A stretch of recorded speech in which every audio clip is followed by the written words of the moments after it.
네, 반갑습니다. 예, 2차 과목에 여러분들 이제 그 주택관리사 보죠?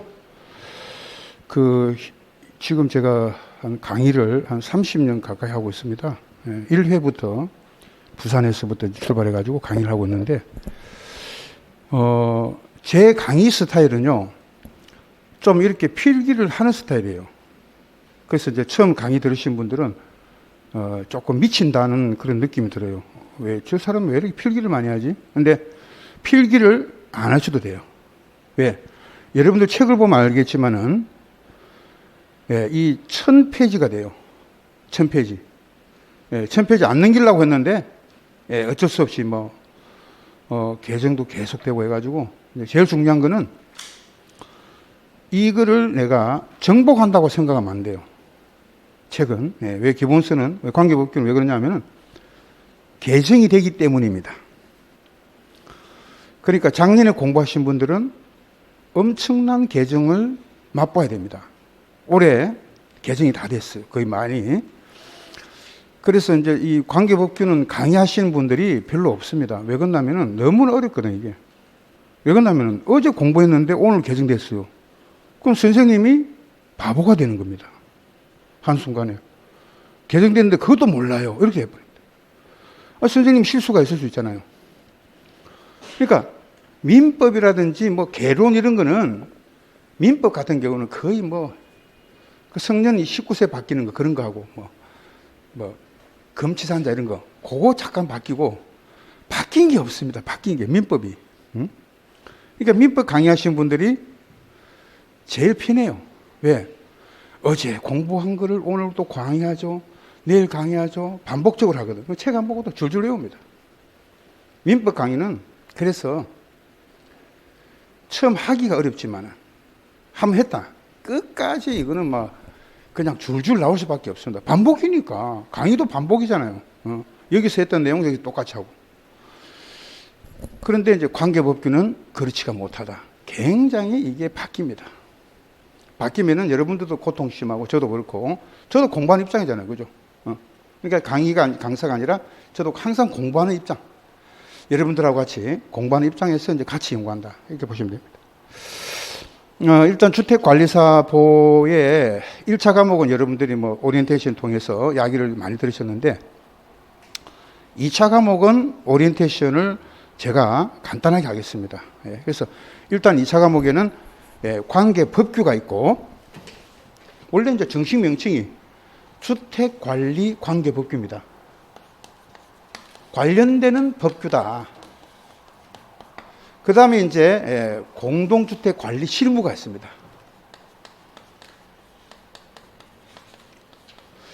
저 이름은 아시죠? 저 이름은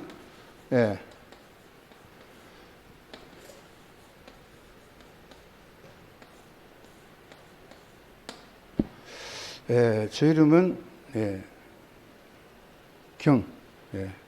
경치할 때 경자, 구할 구자입니다. 그래서 이 아름다운 경치를 항상 구하는 입장. 그럼 신선이 돼야 되나? 신선?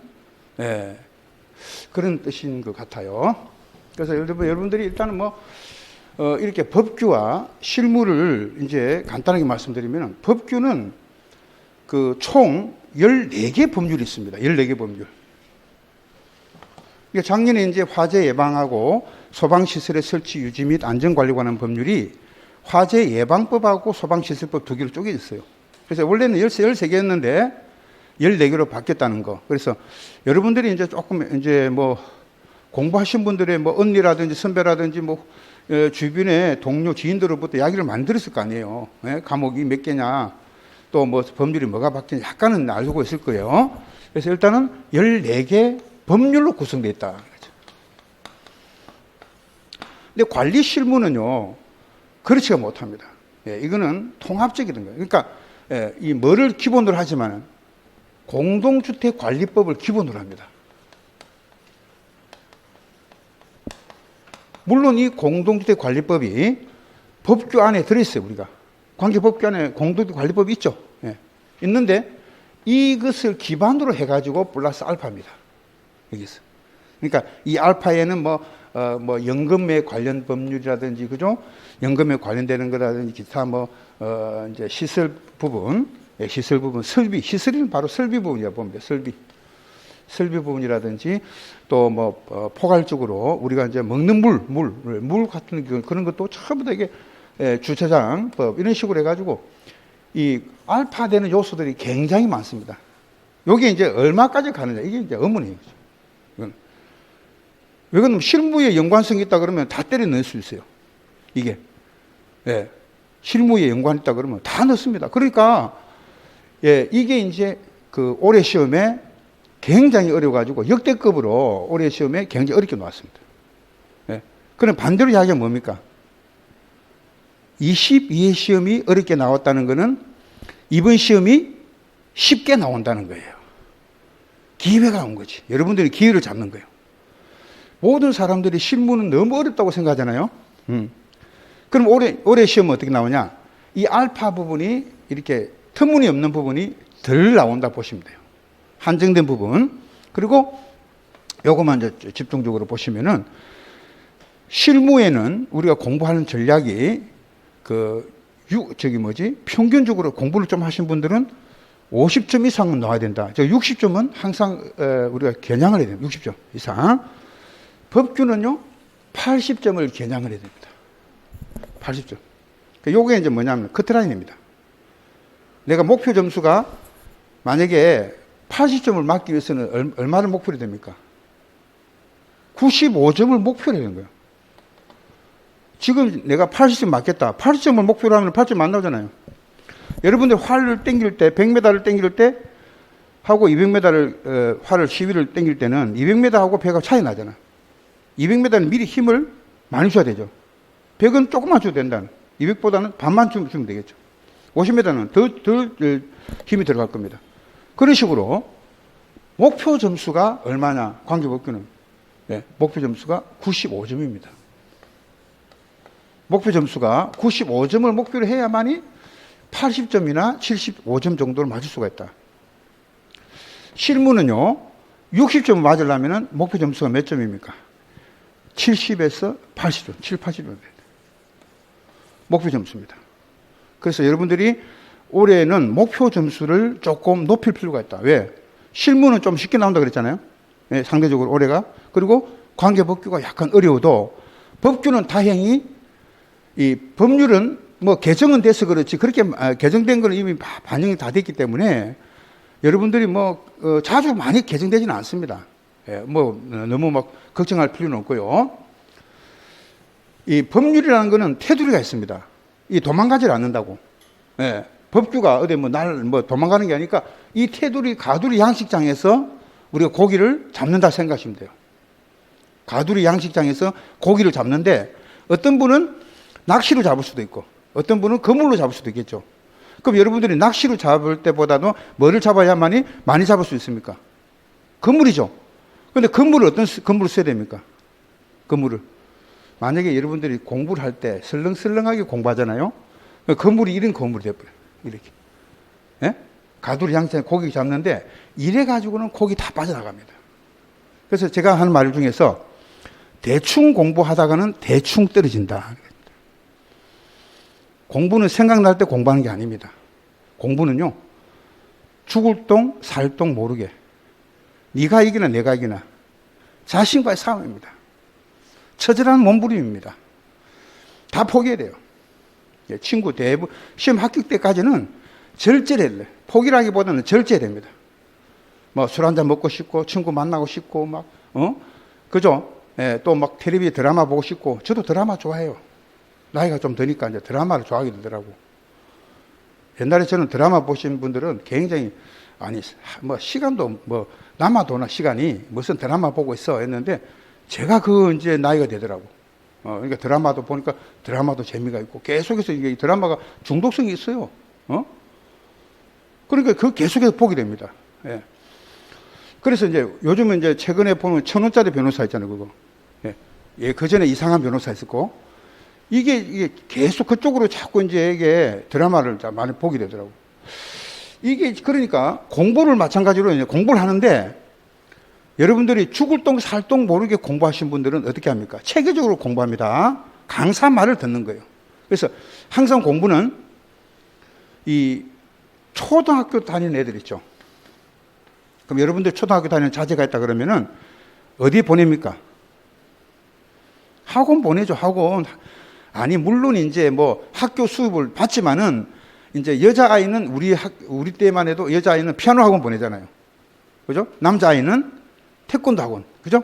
요즘은 뭐 반대로 여자아이도 태권도 학원 보내고 그러더라고. 학원 보냅니다, 학원.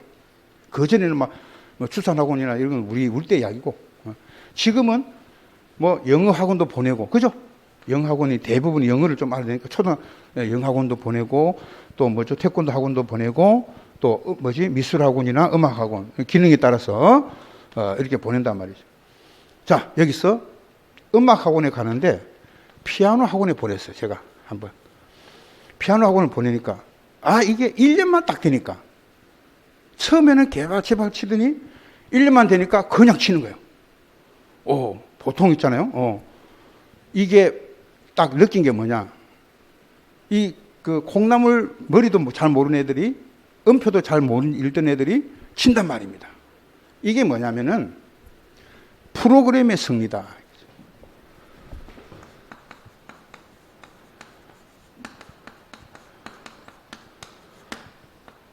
여러분들이 자제분이 있을 겁니다. 여러분들이 본인도 있겠죠. 프로그램의 승리는 뭐냐면은 이 학원에서 시킨 대로 계속해서 그 방향대로만 가는 거예요. 계속 내 의사와는 다르다 할지라도 그 커리큘럼에 맞게 내가 몸을 맡기는 겁니다. 몸을 맡기는 거예요. 그러면 내가 학원에 와서 몰두를 하고 공부하잖아요. 그 시간은 계속해서 그게 반복되잖아요. 그래, 기본과정, 심화과정, 문제집, 요약집, 백선특강 계속해서 학원에서 모의고사, 동영 모의고사 시험 칠 때까지 그 단계별로 연구를 다 해놨습니다.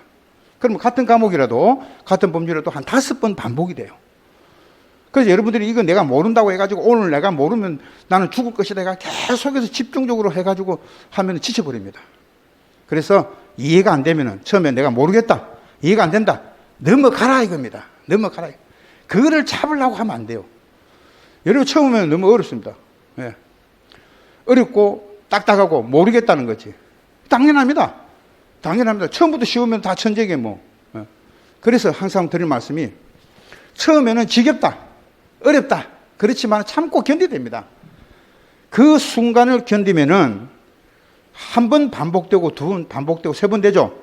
많이 아는 게 많아져요. 그럼 내가 아는 게 많아질 때는 이게 재미가 있는 거예요, 이제.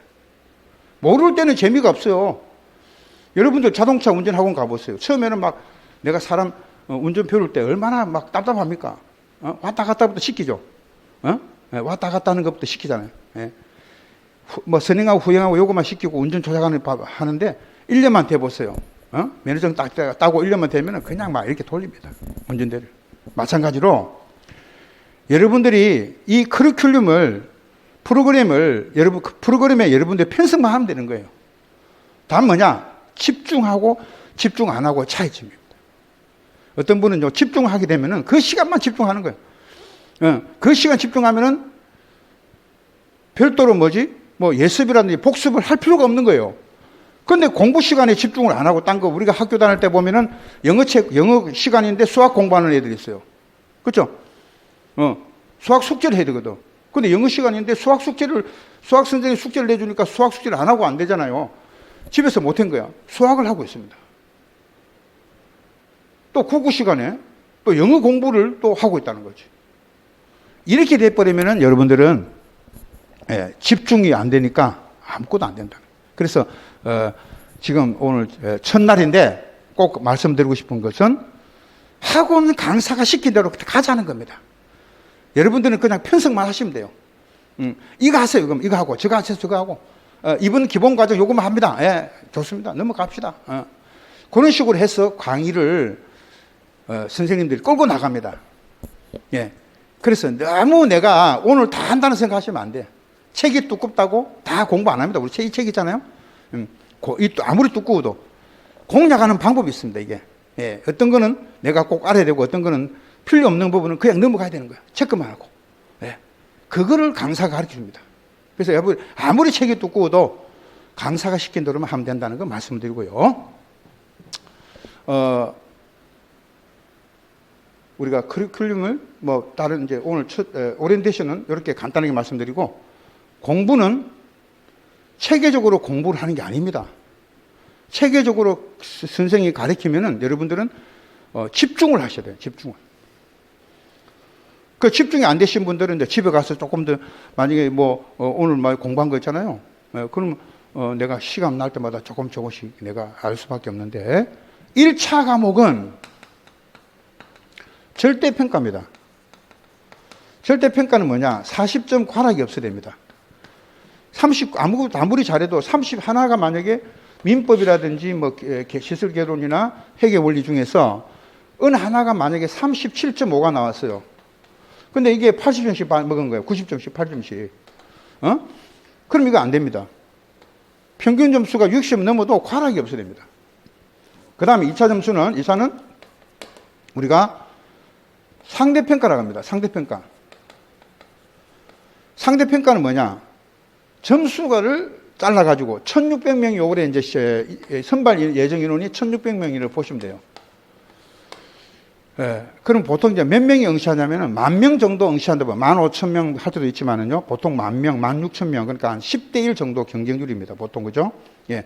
그러면은 1600명을 뽑는다고 했을 때요, 점수로 이제 뽑아냅니다. 점수로.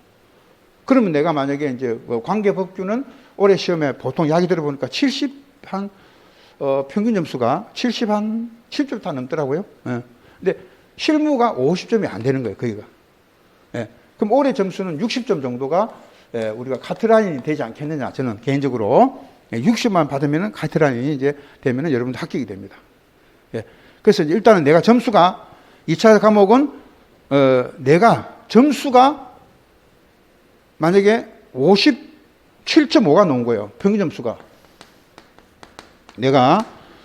근데 카트라인이 만약에 57점이다. 1600명을 끊었더니 57점까지 끊었다. 그럼 합격됩니다. 합격됩니다. 그러니까 점수로서 이제 잘라낸다, 인원을. 그러니까 절대평가라는 거는 뭐냐? 내가 한 문제라도 저 사람보다 많이 맞아야 된다는 거예요. 한 문제라도. 그럼 그 한 문제가 뭐냐? 한 문제가 뭐겠습니까? 다른 사람이 못 푸는 문제를 내가 맞춰야 된다는 거죠. 그러려면은 2배, 3배 노력을 해야 된다. 결국은. 예. 자, 뭐 그렇게 말씀드리고요. 그 다음에 이제 우리 여러분 책을 보세요. 차례를 보시면은요, 주택법부터 나오죠. 예, 주택법은 거기 적어 놓습니다. 40문제 중에서 8문제가 나옵니다. 8문제. 주택법이. 예, 그래서 우리 과목에 제일 먼저 주택법 해가지고 나오죠. 요게 8문제가 나오는데, 거기다가 4문제는 이제 주관식 문제가 나와요. 주관식 문제. 갈로서 느낌 문제. 근데 갈로서 느낌은 이제 3개가 나올 수도 있고, 뭐 2개짜리가 나올 수도 있고, 1개짜리가 나올 수도 있어요. 근데 이제 3개짜리는 이제 부분 점수가 인정되죠.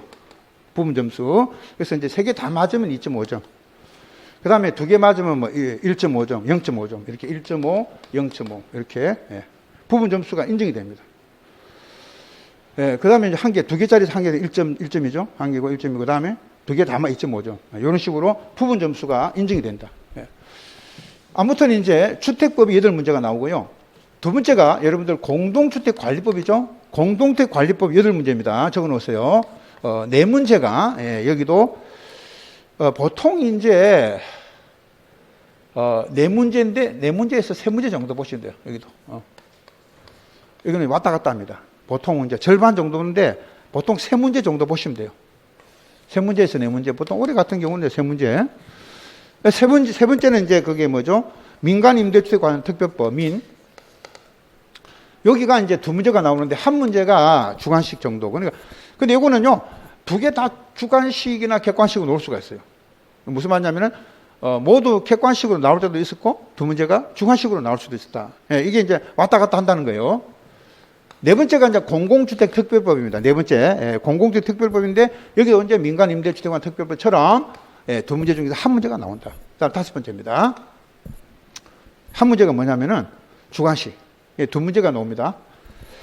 5번째가 건축법입니다. 건축법이 7문제.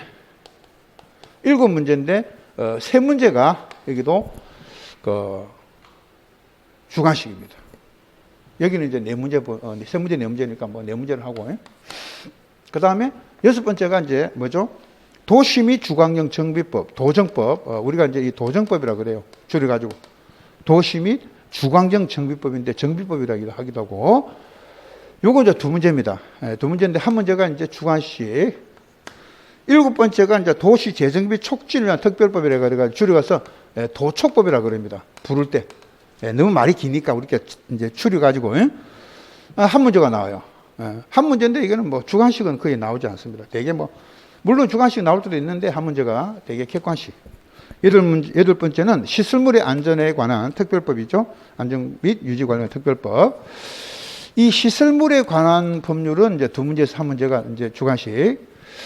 그 9번째가 소방기본법입니다. 소방기본법 한 장 넘겨보시면요. 소방기본법을 우리가 소기법. 소방기본법, 소기법인데 여기 이제 한 문제. 이 한 문제는요. 주관식이 나올 수도 있고 객관식이 나올 수 있다는 뜻입니다. 10번째가 이제 말씀드린 대로 소방시설법입니다. 갈라져가지고 소방시설법이 있고 여기 이제 한 문제씩 나오겠죠.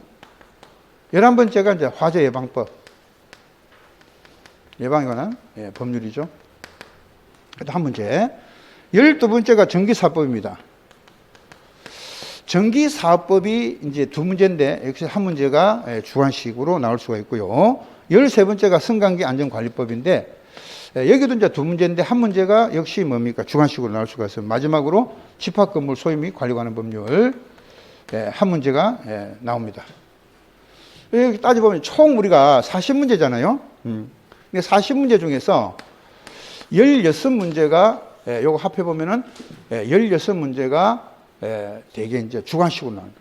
약 한 몇 프로죠? 16문제 같으면은 약 40%죠. 446. 그러니까 여기 이제 40%를 차지한다. 그리고 이제 객관식이 60%를 차지합니다. 근데 문제는 뭐냐? 객관식은 내가 생각이 안 나더라도 이제 막 연필을 굴러서 그죠? 볼펜을 굴러서 이제 찍을 수가 있잖아요. 찍을 수가 있는데 주관식은 찍을 수가 없습니다. 생각이 나야 되잖아요. 그죠? 근데 아무거나 쓸 수가 없어. 써봤자고 들리는 거니까, 그거는. 그래서 여러분들이 주관식 같은 경우는요, 평소에 강사가 책에다가 갈로 치세요 하는 게 나옵니다. 그 갈로가 시험에 나올 수가 있습니다. 그러니까 강의를 꾸준하게 들으셔야 된다. 결국은 그런 이야기입니다. 자, 이상으로 이제 우리가 관계법규하고 2차 과목에 오리엔테이션 갖다 마치고 바로 이제 우리 1페이지, 제1편의 주택법부터 가겠습니다. 제가 아까 말씀을 드렸습니다만은 필기는 내가 꼭 해라는 부분이 있어요. 예를 들어서 뭐 전체적인 어떤 쫙 해서 이제 전체 절차 같은 거 그런 거는 이제 필기를 해라 그럽니다. 그러면 필기를 하지 말고 제가 이제 이 핸드폰으로 사진을 찍는 시간을 줍니다. 제가 이제 예를 들어 도시 및 주관경 정비 같은 절차가 굉장히 복잡하거든요. 여기서부터 저기까지 가요. 절차가. 그러면 그거를 언제 다 필기를 해요? 시간은 없겠죠? 그러니까 강의 들을 때는 강의만 쭉 듣고 있다가 이게 사진을 찍으시라고. 그러면 이제 집에 가서는 그거를 줌 기능이 있잖아요. 줌 기능으로 약간 올려버리면은 어떻게 자세히 볼 수가 있죠. 그래가지고 집에서 살살 이제 내가 그 부분만 따로 이렇게 정리를 하면 노트에다가 정리해보는 거. 그런 것만 하시면 돼요. 그래서 공부를 필기를 막 하신 분은요, 메모를 한다는 생각하시면 돼요. 그리고 내가 많이 적는 부분이 있어. 그런 거는 사진을 찍으라. 되겠습니까? 폰을 사용해서.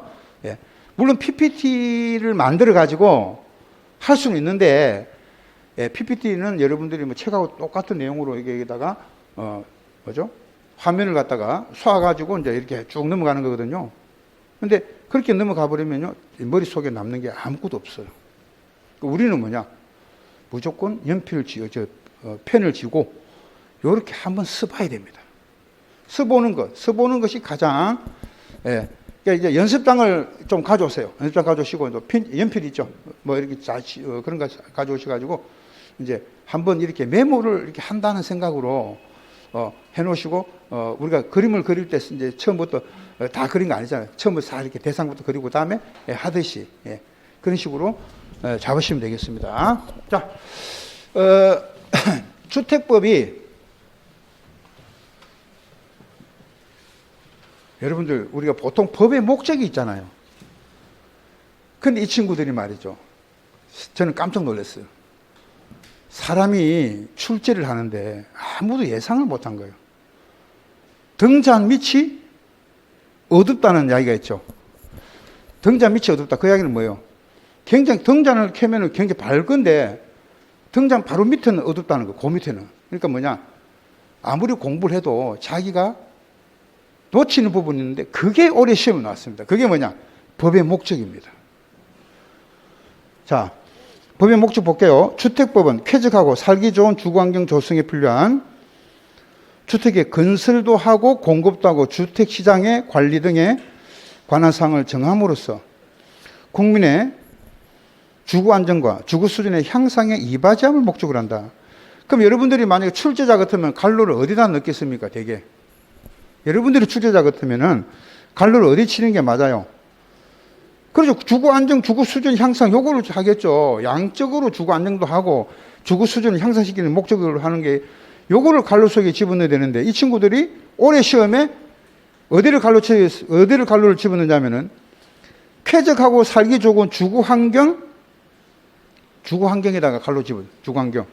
그거 그다음에 주택의 건설 공급, 주택 시장에다가 갈로를 치버리세요. 지금 연필로 갈로를 치버리세요. 갈로. 볼펜도 해도 돼요. 갈로를 딱 치버리세요. 갈로. 그게 시험 문제, 갈로 쓰는 게 문제 나온 거예요. 그럼 앞으로 여러분들이 이제 공부하실 때 기출 문제는 다 보셔야 되죠. 갈로 쓰는 게 또 나올 수 있으니까. 예, 그래서 주택 시장을 갈로를 집어넣고 주거 환경 조성, 주거 환경에다가 갈로를 치버리세요. 자, 이렇다시피 이게 이제 시험이라는 거는 이런 식으로 내버리면요. 그럼 책을 그러면 그죠? 마디 한마디를 다 공부해야 된다. 그런 결론이 나오는데 그렇지는 않습니다. 딱 나오는 부분만 나오기 때문에. 그래서 그렇게 보시고, 그 다음에 주택이란 세대 구성원이 장기간 독립된 주거 생활을 영위할 수 있는 구조인데, 전부나 일부 및 부속 토지를 말하며, 자, 여러분들, 부속 토지 밑줄. 주택에 딸려있는 토지를 말합니다. 주택에 딸려있는 토지. 야, 우리가 주택이라는 게 하늘에 떠다닐 수가 없잖아요. 자, 여기 주택입니다. 잘 보세요. 여기 주택이죠. 주택에 붙어 있는 토지가 뭐예요? 부속 토지입니다. 예. 만약에 내가 이 집을 지을 때 여기만 내가 가지고 있는 하나의 대지에 건물 이렇게 짓잖아요. 그죠? 건물 지으면은 이 대지 전체를 건물 짓는 게 아니고 건폐율, 용적률 이런 거 따라서 이제 건물 짓잖아요. 그죠? 요게 딱 이제 건물이 들어가면은 부속 토지라는 거는 건물이 있는 요 토지를 전체를 요걸 말합니다. 요거를 부속 토지. 그러니까 부속 토지가 주택의 개념에 들어간다는 겁니다. 무슨 말이냐? 주택이라는 것은 토지 없이 주택만 있을 수가 없잖아요. 그죠? 예, 그러니까 마치 우리는 뭐예요? 외계인이 아니고 지구인이잖아요. 그죠? 그러니까 항상 땅을 밟고 사는 사람이니까, 예, 이런 식으로 보면은 주택은 부속 토지가 포함이 된다. 요거 우리 시험에 나왔죠? 단독과 공동으로 구분한다. 자, 그러면은, 자, 오늘 공부에 가장 중요한 게 첫 시간에 여러분들 주택을 공부를 하실 때 주택을 나눌 때는 단독도 있고 뭐도 나눠져요? 단독주택도 있고 공동주택이 있습니다. 자, 그럼 이 주택은 원래 무슨 법에서 나왔습니까? 주택법이. 건축법이 먼저 나왔어요. 역사적으로. 그 다음에 주택법은 건축법에서 이렇게 주택건설 촉진법이라고 해가지고 따로 떨어져 나온 거예요. 독립해가지고.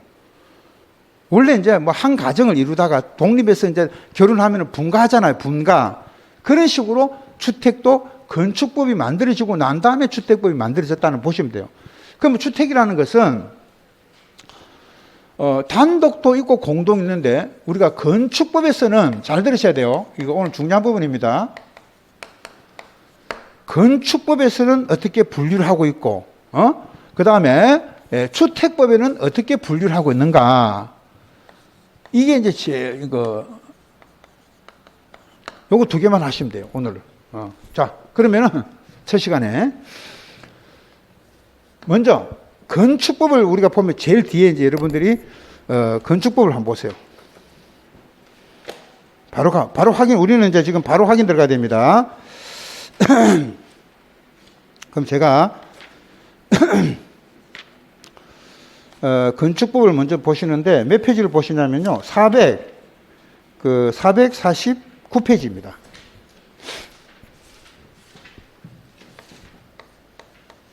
(449페이지를) 보시고요. 그 다음에 이제 주택법은 놔두시오, 일단. 우리가 449페이지를 보니까 건축물에 뭐가 있어요? 용도라는 게 나오죠. 예. 그러면 이 건축법의 용도라는 것은 원래 건축법 먼저 강의를 하고 해야 되는데 나중에 할 거예요. 할 거니까 걱정하실 필요는 없고요. 이 건축물의 용도가 29개가 있습니다. 종류가, 건물도 종류가 이렇게 많아요.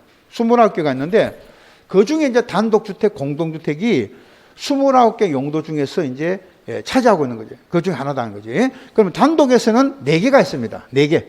예, 4개가 있습니다. 예, 그래서 한번 적어보면요. 단독주택이 있고, 다중주택이 있고, 다가구주택이 있고, 공관이 있습니다. 공관.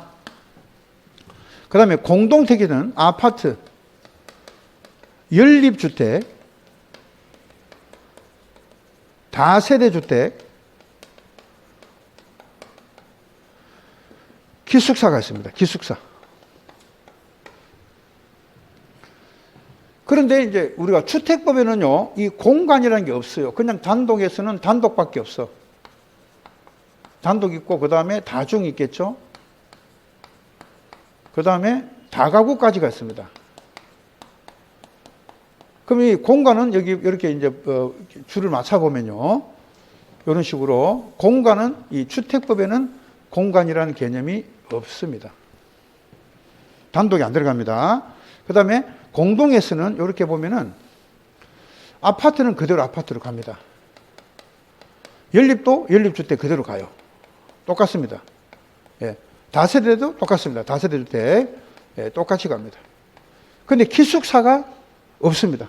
그럼 기숙사는 준주택이라고 합니다. 여기는 준주택으로 분류를 합니다. 기숙사는 뭐로 분류한다고요? 준주택, 주택이 아닌 일정한 시설을 말합니다.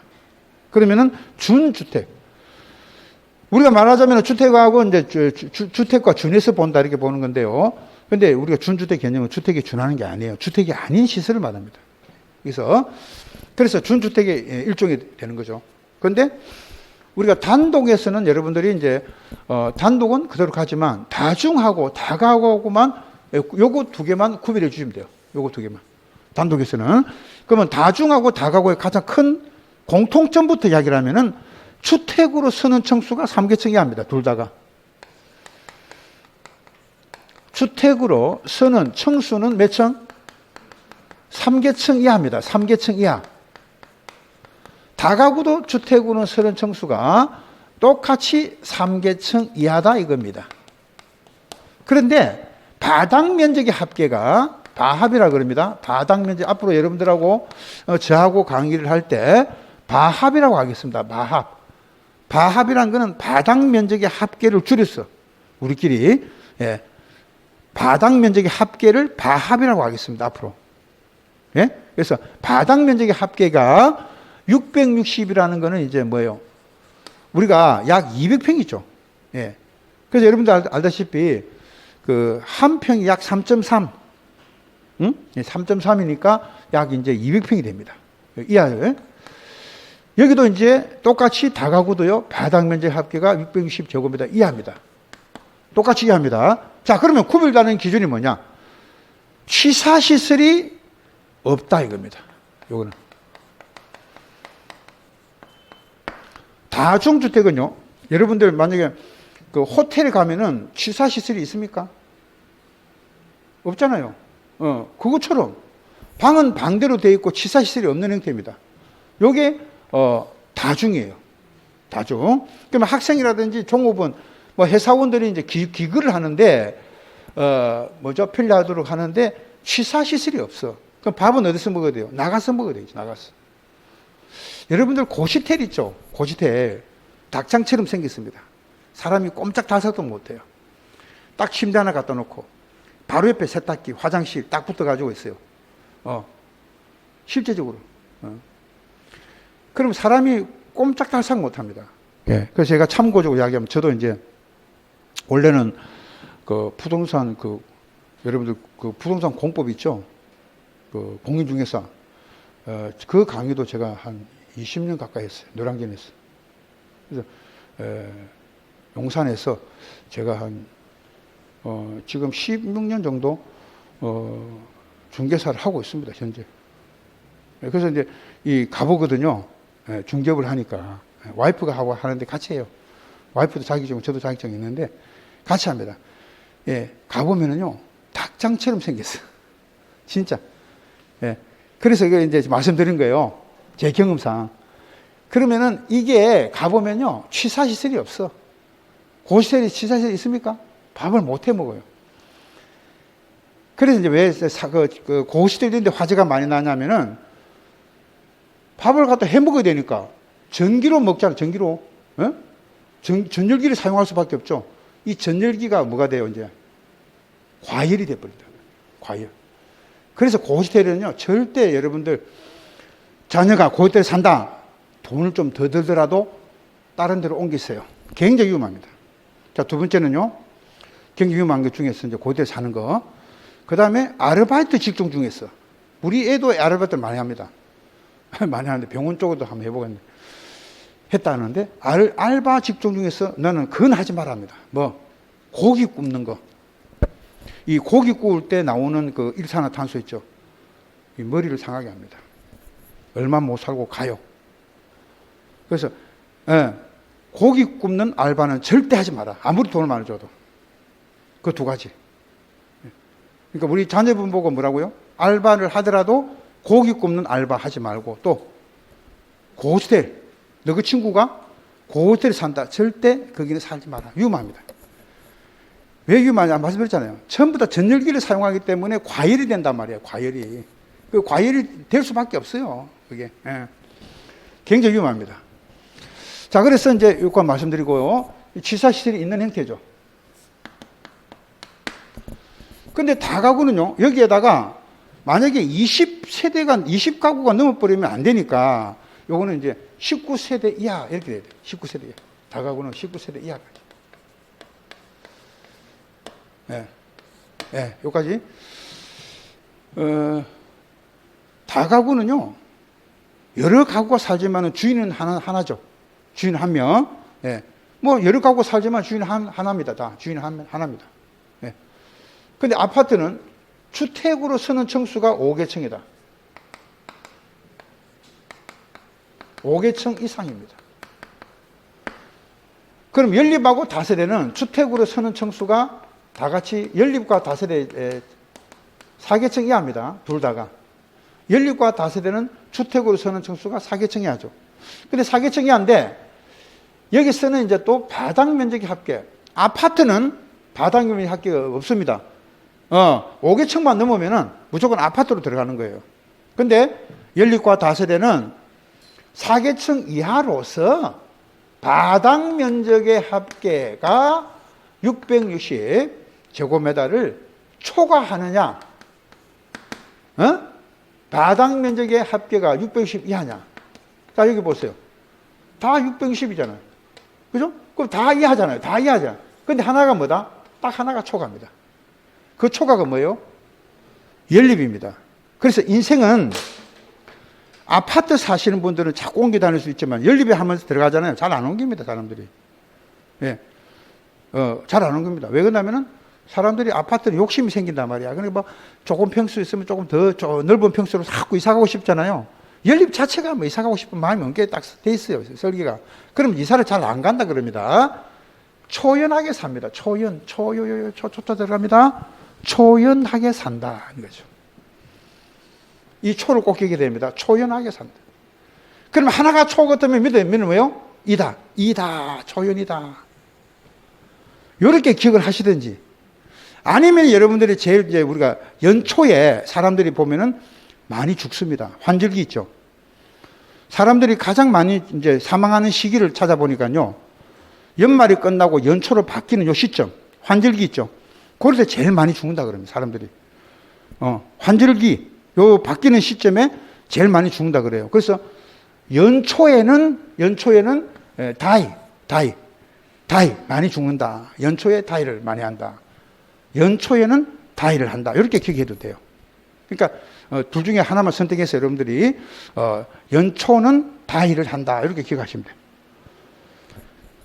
요게 나중에 막 하도 암기하는 게 많아서 막 이야기할 때는 우리끼리 이야기할 때 선생님 연초에 다이가 어디서 놉니까? 그렇게 물어볼 수 있어. 나중에 이게 어디 출제가 된 것도 몰라. 그럴 때 여러분들이 하나씩 이제 되새김을 하시면 됩니다. 자, 그럼 가장 중요한 거 제가 문제 내겠습니다. 자, 선생님, 주택을 단독과 공동으로 나눌 때 나누는 기준이 뭡니까? 요겁니다. 누가 물어볼 거예요. 선생님, 단독하고 공동으로 나누는 기준이 뭐냐 이거지. 평수로 한다고? 뭐 주택의 평수로 구별 안 되잖아요, 지금.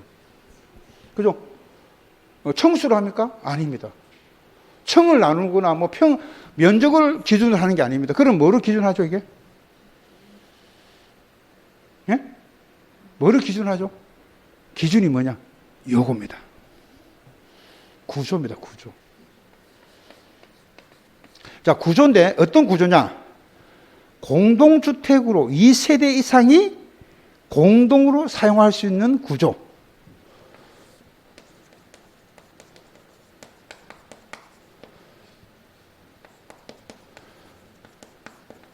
요걸 갖다가 우리가 무슨 부분이라 그럽니까? 공용 부분이라 그럽니다. 공용 부분.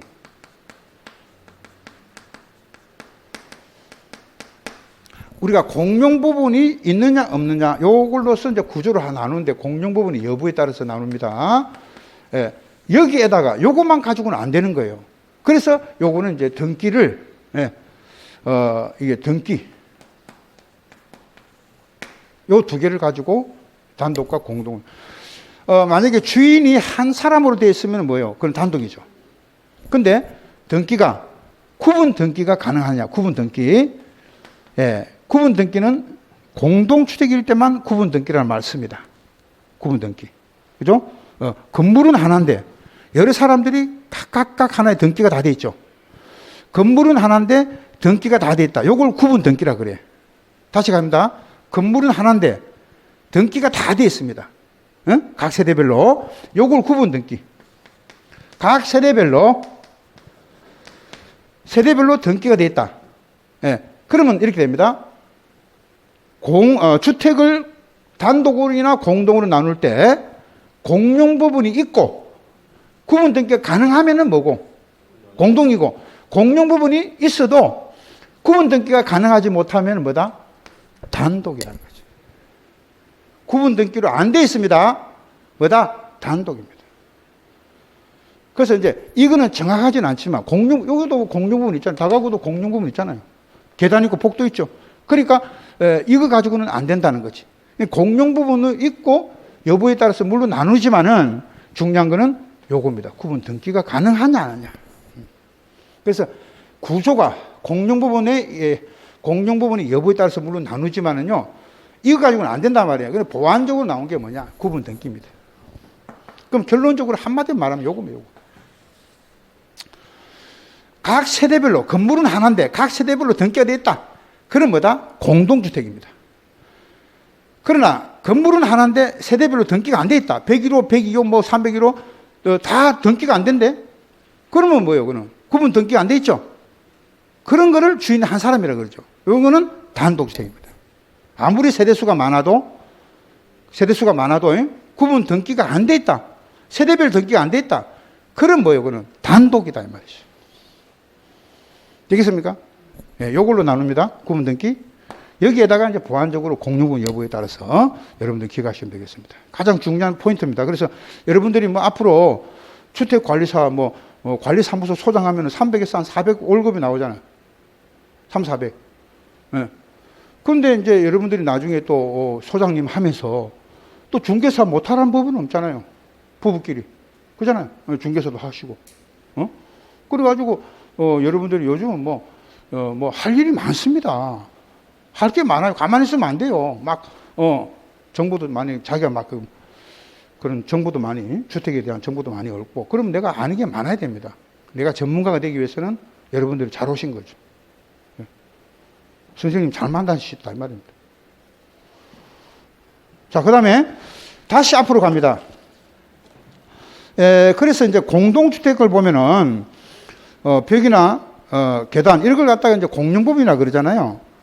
다 독립된 주거 생활이지만은 우리가 공동택은 3가지밖에 없다. 그럼 오늘은 첫 시간에 요거 하나만 하고 좀 쉬겠습니다.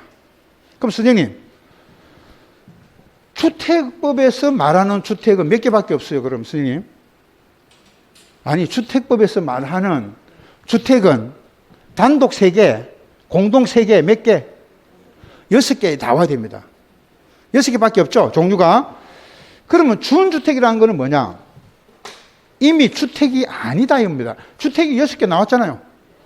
주택이 6개인데 그럼 준주택은 주택이 아닌 거죠. 그럼 준주택은 주택이 아닌 시설을 말합니다. 왜 아니냐? 주택은 6개 나왔잖아요. 그럼 주택이 아니지, 이미. 아닌 시설이다. 그럼 주택이 아닌 시설인데, 요게 다 그럼 주택이 아닌 시설이 굉장히 많은데, 그 중에서 몇 가지만 해당된다는 거예요. 그래서, 먼저, 오피스텔 여러분도 아시죠? 그 다음에 다중 생활시설.